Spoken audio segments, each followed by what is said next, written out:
Han pasado ya un par de meses desde que el nuevo año nos dio la bienvenida, y solo ahora, en la quietud de una tarde lluviosa, encuentro el momento para desentrañar los hilos de lo que sucedió en Nochevieja. Mi nombre es Isabella. Este año, mi hija Sofía y su familia decidieron que celebraríamos en mi casa, en el corazón de Coyoacán. La idea de tenerlos a todos bajo mi techo, de llenar estos viejos muros con las risas de mis nietos, me pareció un bálsamo para el alma. Pensamos que sería más animado, vendrían también algunos primos de Guadalajara, así que la compañía prometía ser numerosa y alegre. Mi casa, con sus azulejos de Talavera y su patio lleno de bugambillas, se preparaba para recibir la vida que tanto anhelaba. Sofía, su esposo Mateo y los niños llegaron temprano para ayudarme con los preparativos. Mientras decorábamos el árbol con esferas de chignahuapan y luces parpadeantes, el aroma del bacalao a la vizcaína y los romeritos comenzaba a impregnar cada rincón. Para la ocasión, había elegido un vestido de seda verde esmeralda, largo hasta los tobillos, que se ceñía a mi cuerpo con una caricia suave en cada movimiento. El escote era discreto pero dejaba al descubierto mis clavículas, donde descansaba un delicado collar de plata. Y en mis pies, unos tacones de aguja negros, un capricho que me permito en ocasiones especiales. Su sonido rítmico sobre el suelo de terracota era mi propia música secreta, un recordatorio de que bajo la figura de madre y suegra, todavía existía una mujer. Poco después llegaron los demás parientes y la casa se llenó en un instante de abrazos, conversaciones cruzadas y la expectante alegría de la fiesta. Mateo, mi yerno, siempre tan atento, me saludó con un beso en la mejilla, y su loción, una mezcla de sándalo y cítricos, se quedó flotando en el aire a mi alrededor por un instante. Nos sentamos todos a la mesa, que rebosaba de manjares. Como siempre, me había esmerado. Había ensalada de Nochebuena, pavo relleno y, por supuesto, botellas de tequila reposado y un mezcal de Oaxaca que un amigo me había traído. La conversación fluía amablemente, y las copas se llenaban y vaciaban con una facilidad peligrosa. ¿Saben cómo sucede en estas fiestas? Las barreras se disuelven con el alcohol, y todos se vuelven más cercanos, más cordiales. Mateo, sentado frente a mí, reía a carcajadas con las anécdotas de su primo. Sus ojos, normalmente serios y concentrados, brillaban con una luz diferente, más relajada, casi traviesa. No pude evitar notar cómo me miraba de vez en cuando, una mirada que duraba un segundo más de lo necesario, recorriendo mi vestido, deteniéndose un instante en mis labios antes de volver a la conversación. El momento de las 12 uvas llegó entre risas y atropellos. Con las campanadas, todos salimos al patio para ver los fuegos artificiales que iluminaban el cielo nocturno de la Ciudad de México. El aire frío de la noche nos golpeó, y al regresar, la solución unánime fue seguir brindando para entrar en calor. Fue entonces cuando mis recuerdos empiezan a volverse borrosos, una serie de brindis alegres y chistes que se perdían en el murmullo general. Cuando la fiesta alcanzó su punto álgido, un pequeño grupo, incluido Mateo, decidió trasladarse a la cocina para descansar del bullicio y fumar en una atmósfera más tranquila. El humo del cigarro se mezclaba con el aroma del café de olla que había preparado. En esa atmósfera semi-tranquila, el tiempo voló sin que me diera cuenta. En cierto punto, vi a Mateo levantarse con dificultad. Las emociones festivas, la abundancia de impresiones y, por supuesto, el tequila comenzaban a pasarle factura. Anunció que iba a recostarse, solo un momento. Lo vi caminar con paso inseguro hacia el pasillo y desaparecer en la habitación de huéspedes, la única que estaba libre y silenciosa. La cama, con su edredón blanco y mullido, debió parecerle un oasis. Pasó una hora, quizás más. La fiesta comenzó a apagarse, los invitados a despedirse. Sofía, mi hija, al ver el estado de su marido, decidió no despertarlo. Mamá, se ha quedado frito. ¿Te importa si se queda aquí? Nosotros vivimos cerca, tomaré un taxi con los niños. Así descansa y mañana temprano venimos por él. La idea me tomó por sorpresa. Todas las demás habitaciones estaban ocupadas por los parientes de Guadalajara. Mi propia cama estaba en el piso de arriba, pero la idea de dejarlo solo no parecía correcta. Claro, hija, no te preocupes. Que duerma aquí, respondí, tratando de que mi voz sonara natural. Después de que el último invitado se fue y mi hija se marchó con los niños, un silencio profundo se apoderó de la casa. Cansada, apagué las luces del salón y subí a mi cuarto. Pero una vez en mi cama, no podía dormir. Daba vueltas, pensando en él, solo, en la planta baja. Una extraña inquietud se apoderó de mí. ¿Y si necesitaba algo? ¿Agua? ¿Una manta extra?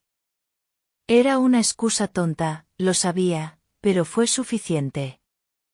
Me levanté y bajé las escaleras en silencio. La puerta de la habitación de huéspedes estaba entreabierta. Me asomé. Mateo dormía profundamente, de espaldas a la puerta. La habitación estaba fría. Sin pensarlo dos veces, entré de puntillas, tomé una manta del armario y me acerqué a la cama para cubrirlo. Al inclinarme sobre él, su aroma, esa mezcla de su loción y el tequila, me envolvió. Por un instante, me quedé inmóvil, observando la línea de su mandíbula, su respiración acompasada. Y entonces, tomé una decisión que alteraría el curso de todo. En lugar de regresar a mi solitaria cama en el piso de arriba, cerré la puerta con sumo cuidado, me quité los tacones dejándolos caer sin ruido sobre la alfombra y rodeé la cama. Deslicé mi cuerpo bajo las sábanas, en el lado opuesto, tan lejos de él como fue posible, diciéndome a mí misma que era solo para no dejarlo solo, que la casa era grande y me sentía más segura así. El corazón me latía con una fuerza desbocada, un tambor en el silencio de la madrugada. Las horas se deslizaron en la profunda oscuridad de la madrugada. Yacía inmóvil, escuchando la respiración acompasada de Mateo, un sonido grave y constante que llenaba el silencio de la habitación. Cada crujido de la vieja casa, cada susurro del viento en las hojas de las bugambillas del patio, me parecía un grito ensordecedor. ¿Qué estaba haciendo? Me lo repetía una y otra vez.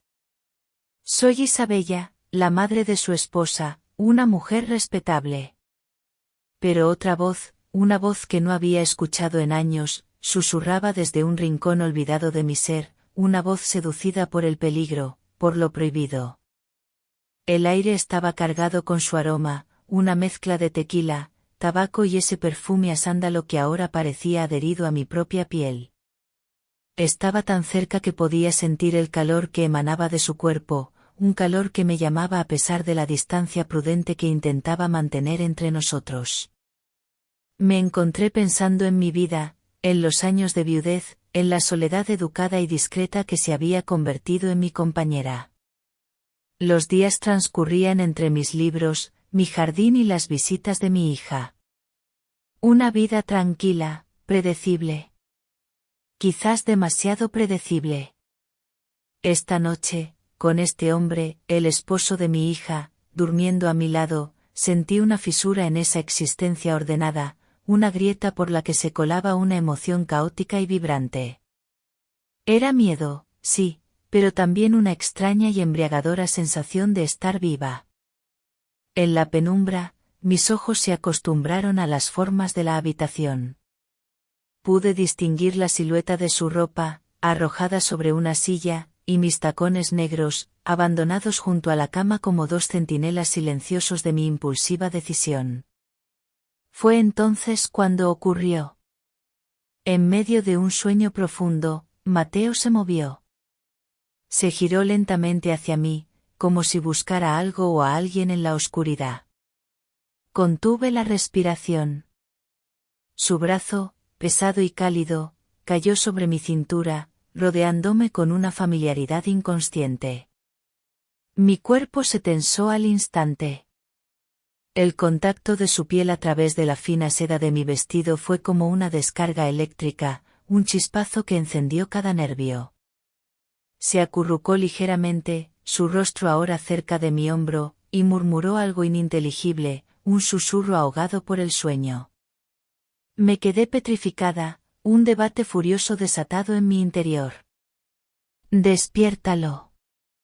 Grítale. Empújalo. Pero no hice nada. Una curiosidad paralizante y poderosa me mantuvo anclada a la cama. Quería saber qué pasaría. Quería, por un instante prohibido, no ser Isabella, la suegra, sino simplemente una mujer en la oscuridad junto a un hombre.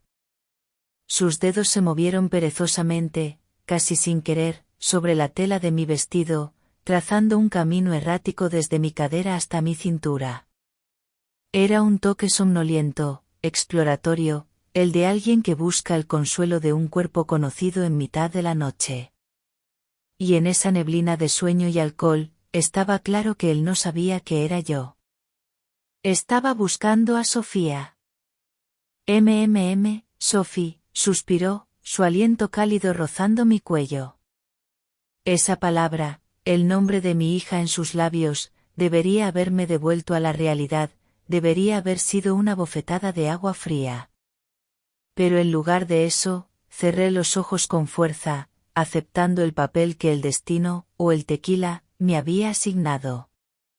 Me convertí en un fantasma, una sustituta en un sueño ajeno. Su mano continuó su exploración silenciosa. Sentía la leve aspereza de su palma contra la suavidad resbaladiza de la seda, un contraste de texturas que erizaba mi piel. No había prisa en sus movimientos, solo una ternura lánguida que me desarmó por completo. Mis propias manos, que hasta entonces habían estado apretadas en puños a mis costados, se relajaron. Una de las suyas encontró la mía, y sus dedos se entrelazaron con los míos con una naturalidad que me robó el aliento. En ese instante, dejé de luchar. Me entregué a la sensación, a ese contacto anónimo y robado. Nos movimos como uno solo, en una coreografía lenta e instintiva dictada por el deseo y la oscuridad. Fue una conversación sin palabras, un lenguaje olvidado que mi cuerpo recordaba a la perfección. Cada caricia era una pregunta y cada suspiro silencioso, una respuesta. En la frontera entre el sueño y la vigilia, en ese espacio donde la identidad se difumina, nos encontramos. Era un acto de pura sensación, despojado de nombres y consecuencias, una intimidad tan profunda como efímera. Después, un silencio aún más denso que el anterior se instaló entre nosotros. Él cayó de nuevo en un sueño pesado, su respiración volviéndose profunda una vez más, su brazo todavía protector sobre mí. Yo, sin embargo, estaba completamente despierta, con los ojos abiertos de par en par en la oscuridad. El peso de lo que acababa de suceder me aplastaba. La culpa, la excitación, la incredulidad, un torbellino de emociones me sacudía por dentro. El primer y tímido rayo de luz del amanecer comenzó a colarse por la ventana, dibujando contornos grises en la habitación y trayendo consigo la cruda luz de la realidad. El hechizo de la noche estaba a punto de romperse. Fue entonces cuando Mateo volvió a moverse, esta vez con la inquietud de quien emerge de un largo sueño. Se quejó en voz baja, un gemido que denotaba una jaqueca inminente. Se apartó un poco, y sentí el frío en el lugar que su cuerpo había calentado. Y entonces, con los ojos aún cerrados, su voz, ronca y pastosa por el sueño y la sed, rompió el silencio de la habitación, dirigiéndose a la mujer que él creía que estaba a su lado. Sofía, murmuró. ¡Ay, qué calor! Tengo una sed terrible. Mi corazón se detuvo. Permanecí inmóvil, sin atreverme a respirar, mientras sentía cómo él empezaba a incorporarse en la cama, a punto de abrir los ojos y enfrentarse a la verdad. El tiempo se fracturó en 1.000.000 de pedazos.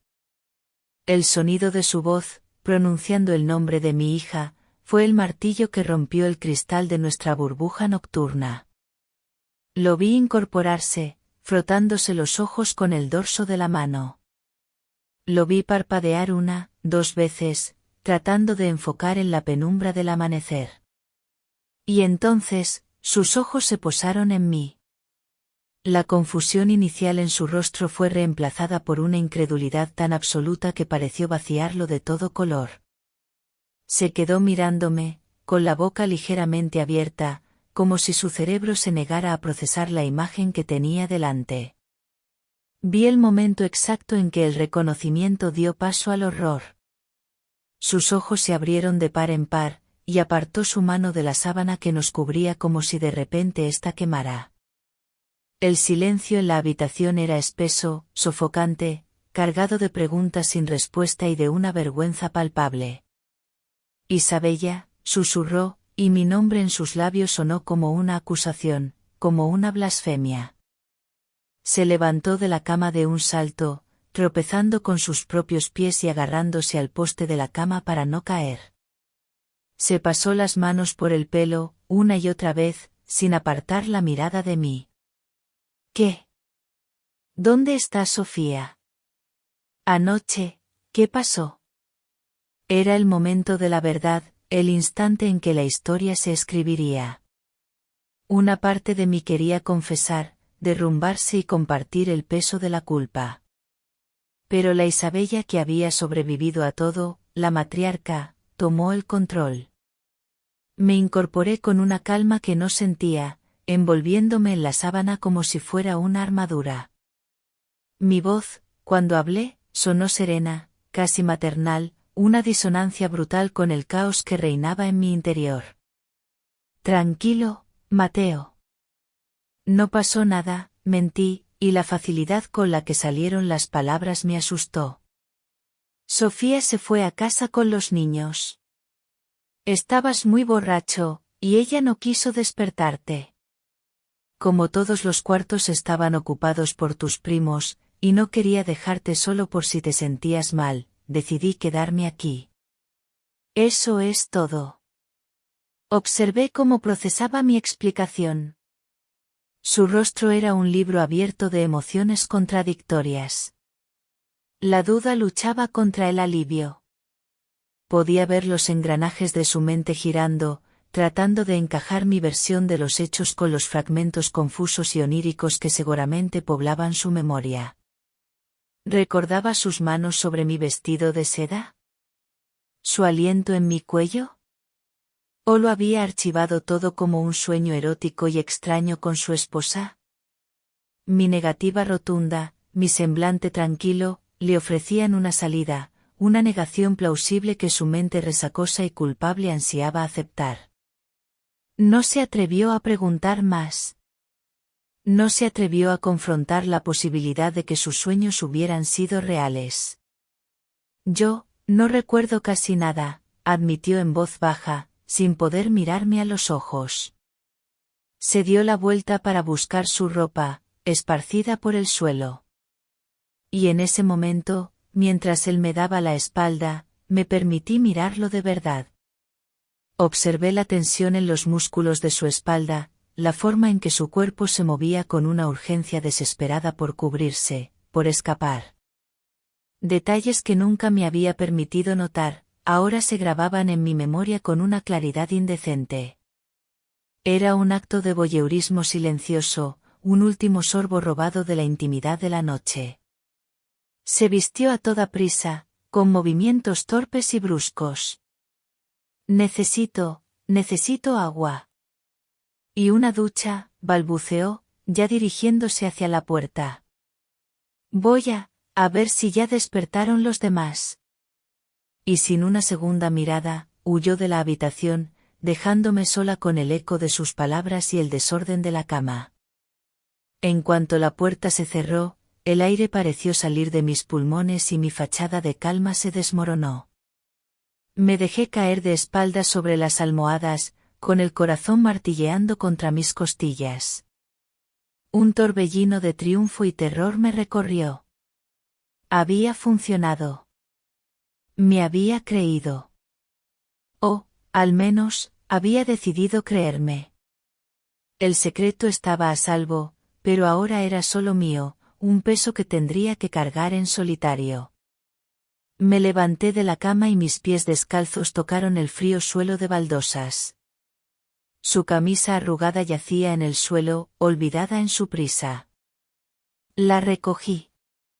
La tela todavía conservaba un rastro de su calor y su aroma. La acerqué a mi rostro por un instante, inhalando profundamente, guardando ese último vestigio de la noche como un tesoro prohibido. Luego, la doblé cuidadosamente y la dejé sobre la silla. Me acerqué a la ventana y aparté ligeramente la cortina. El sol de la mañana bañaba el patio con una luz dorada y cruel que no dejaba lugar a las sombras. Vi a uno de los primos de Guadalajara salir a fumar un cigarro. La casa comenzaba a despertar. Pronto, muy pronto, Sofía llegaría con mis nietos, con su sonrisa radiante y su desconocimiento absoluto. Tendríamos que sentarnos todos a la mesa a desayunar. Tendría que servirle el café a Mateo. Tendría que preguntarle si había dormido bien. Tendríamos que mirarnos, sonreír y fingir que éramos la misma suegra y el mismo yerno de siempre, separados por un abismo de normalidad que ya no existía. La verdadera prueba no había sido la confrontación en la oscuridad, sino la actuación que estábamos a punto de empezar a plena luz del día. El timbre de la puerta sonó como una sentencia. Sabía que era Sofía. Me recompuse, alisé mi vestido, el mismo vestido de seda verde de la noche anterior, ahora arrugado y testigo silencioso de todo, y bajé a abrir, forzando una sonrisa que se sentía como una máscara de yeso. Allí estaba mi hija, radiante, con mis dos nietos correteando a su alrededor. Detrás de ella, el sol de la mañana parecía burlarse de la oscuridad que yo albergaba. «Mamá. Feliz año nuevo», canturreó, dándome un abrazo que casi me hace perder el equilibrio. «¿Y Mateo? ¿Ya despertó el bello durmiente?» Justo en ese momento, él apareció al final del pasillo, recién salido de la ducha. Su pelo estaba húmedo y llevaba ropa limpia que debió haber dejado en el coche. Nuestros ojos se cruzaron por una fracción de segundo, y en esa mirada lo vi todo, el pánico, la súplica, la vergüenza. Yo le devolví una mirada vacía, una pared en blanco. Me convertí en piedra. La escena del desayuno fue una obra maestra de la negación. La cocina se llenó con el aroma del café de olla y los chilaquiles que había empezado a preparar. El ruido era abrumador, las risas de los primos, los gritos de los niños, el tintineo de los platos. Un escenario de felicidad familiar tan perfecto que resultaba grotesco. Y en medio de todo, Mateo y yo éramos dos actores en el papel de nuestras vidas.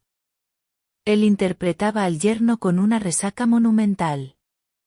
Apenas hablaba, mantenía la vista fija en su plato y respondía a las preguntas con monosílabos.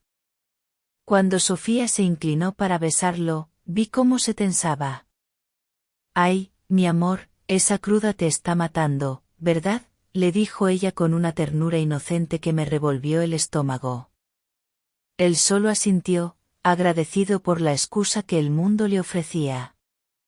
Yo, por mi parte, interpreté a la anfitriona perfecta. Me movía con una eficacia y una gracia que me sorprendían a mí misma. Servía café, repartía platos, sonreía a mis nietos y dirigía la conversación, asegurándome de que nunca hubiera un silencio lo suficientemente largo como para que la tensión se hiciera tangible. Era la matriarca en control, la dueña de la casa y de la situación. Nadie podía sospechar nada, porque yo no lo permitía. Cada vez que sentía la mirada de Mateo sobre mí, la ignoraba. Lo trataba con una cordialidad distante y educada. ¿Quieres más café, Mateo? Pásale los frijoles a Mateo, por favor. Mi voz era siempre la misma, amable, neutra, asesina. Hubo un momento en que casi se derrumba el teatro. Estábamos los tres en la cocina, Sofía, Mateo y yo. Ella buscaba azúcar en la alacena mientras él se servía más agua. «Qué bueno que te quedaste con él anoche, mamá», dijo Sofía sin darse la vuelta. Me preocupaba que se sintiera mal o se ahogara solo. «Eres la mejor suegra del mundo». El vaso de agua tembló en la mano de Mateo.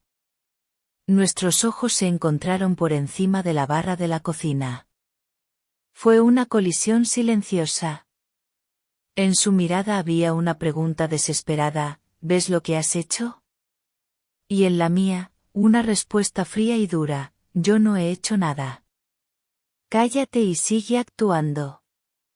Durante todo el desayuno, me descubrí observándolo, no como a mi yerno, sino como a un extraño. Me fijé en sus manos, en cómo sus largos dedos se cerraban alrededor de la taza de café. Llevaba un reloj de correa de cuero, y me detuve en el movimiento de su muñeca al levantar la taza.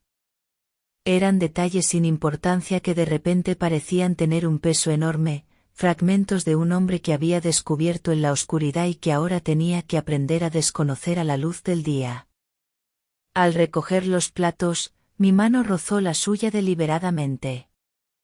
Fue un contacto fugaz, piel contra piel, pero sentí una corriente eléctrica, un eco de la noche anterior. Él retiró su mano como si se hubiera quemado, y yo continué mi camino hacia el fregadero sin cambiar mi expresión, disfrutando en secreto de su desconcierto, de mi poder sobre él. El desayuno se convirtió en comida, el famoso recalentado, y la fiesta se alargó perezosamente durante toda la tarde.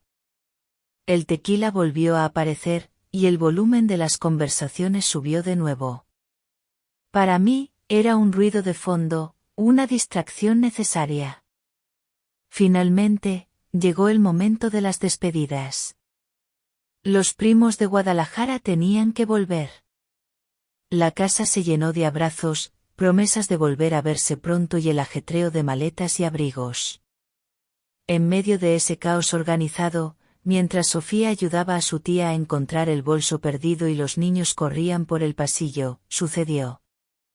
Mateo me acorraló en el zaguán, el pequeño vestíbulo de la entrada. Su cuerpo bloqueaba la salida al patio. El ruido de la familia a nuestras espaldas parecía lejano. Su rostro, a la luz del atardecer que se filtraba por el vitral de la puerta, estaba descompuesto. La fachada se había roto.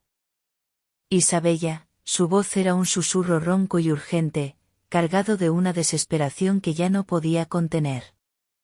Tenemos que hablar. No puedo seguir así. Necesito saber qué pasó anoche. De verdad. Su petición no era una pregunta, era una exigencia. El actor había abandonado el escenario y ahora el hombre real, aterrorizado y confundido, me exigía la verdad. El telón estaba a punto de caer. Su pregunta quedó suspendida en el aire viciado del zaguán, un espacio demasiado pequeño para la enormidad de lo que estaba pidiendo.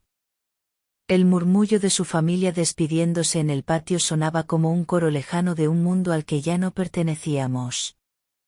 Lo miré fijamente, estudiando su rostro angustiado, sus ojos que me imploraban una absolución que yo no tenía intención de darle. La verdad. Él quería la verdad, como si fuera algo simple, una píldora que se pudiera tragar para curar el malestar. No entendía que la verdad, nuestra verdad, era un veneno. Mi calma regresó, una oleada de frialdad lúcida. Di un paso hacia él, cerrando aún más el espacio entre nosotros, obligándolo a sostener mi mirada. Mi voz, cuando hablé, fue apenas un susurro, pero cada palabra fue afilada como un trozo de obsidiana. Algunas cosas son más reales en la oscuridad, Mateo, empecé, observando cómo sus pupilas se dilataban. Y algunas verdades es mejor dejarlas guardadas en los sueños. Piensa por un momento. ¿Qué ganaríamos tú, Sofía o yo si ese sueño que te atormenta se convirtiera en realidad aquí, ahora, a la luz del día? Nada. Solo lo perderíamos todo. Mi respuesta no era una respuesta, era una trampa. No negué nada, pero tampoco confirmé. Envolví lo sucedido en la seda de la ambigüedad, convirtiéndolo en un secreto compartido, un sueño prohibido del que ambos éramos guardianes. Vi la lucha en su interior. Una parte de él, la parte honorable, el esposo de mi hija, quería rechazar mis palabras, quería una negación rotunda que le permitiera odiarme, que le permitiera volver a su vida ordenada. Pero otra parte, la parte que había conocido en la oscuridad, estaba hipnotizada. Estaba aturdido, sin palabras. Su angustia era casi palpable. Ese era el momento. Me acerqué aún más, hasta que pude sentir su respiración errática en mi rostro. Levanté una mano y, con una lentitud deliberada, la posé en su mejilla. Su piel estaba ardiendo. Era un gesto que podría haber sido maternal, un consuelo. Pero en ese momento, fue un acto de posesión. Lo que pasó, susurré, mis labios casi rozando su oreja, pasó porque tenía que pasar. Y no me arrepiento. Hice una pausa, dejando que las palabras se hundieran en él. Y entonces, asesté el golpe final. Por mi yerno favorito, cualquier cosa. Retiré mi mano y di un paso atrás justo cuando la realidad nos alcanzó. Mamá. Mateo. ¿Vienen a despedir a los primos? La voz alegre de Sofía rompió el hechizo desde el patio. Mateo se sobresaltó como si lo hubieran despertado de un trance. Me lanzó una última mirada, una mezcla de terror, incredulidad y algo más, algo que no supe descifrar, pero que se parecía peligrosamente a la fascinación. Sin decir una palabra, se dio la vuelta y caminó hacia el patio, hacia su esposa, con los hombros caídos como un hombre que acaba de ser sentenciado. Yo lo seguí un momento después, con la sonrisa de la anfitriona perfecta de nuevo en su lugar. El resto de las despedidas transcurrió en una bruma. Mi familia se fue, llevándose consigo el ruido, la vida y la fachada de normalidad. Me quedé sola en el silencio repentino de mi casa, un silencio que ya no se sentía pacífico, sino cargado de ecos y posibilidades. Recorrí las habitaciones vacías, recogiendo vasos olvidados y enderezando cojines. Todo parecía igual, pero todo había cambiado. Entré en la habitación de huéspedes. La cama estaba deshecha, un campo de batalla de sábanas blancas. Y en el suelo, junto a la cama, vi uno de mis tacones negros, que había olvidado en mi prisa matutina. Lo recogí. El fino tacón de aguja se sentía frío y peligroso en mi mano. Era un arma, un trofeo, el único testigo físico de mi victoria silenciosa. Me senté en el borde de la cama, sosteniendo el zapato, y una sonrisa lenta y enigmática se dibujó en mis labios. La vida, por supuesto, volvería a su cauce. Las visitas de los domingos continuarían. Los cumpleaños. Las navidades. Pero ya nada sería igual. Ahora habría un subtexto en cada mirada, una corriente eléctrica en cada roce accidental, un secreto que latiría bajo la superficie de nuestra vida familiar. Mateo estaba atrapado, y yo tenía la llave de su jaula. Las fiestas habían terminado, pero el juego acababa de comenzar. La pregunta ya no era si él lograría olvidar aquel sueño. La verdadera pregunta era cuándo desearía, en lo más profundo de su ser, volver a soñarlo. Y yo estaría esperando.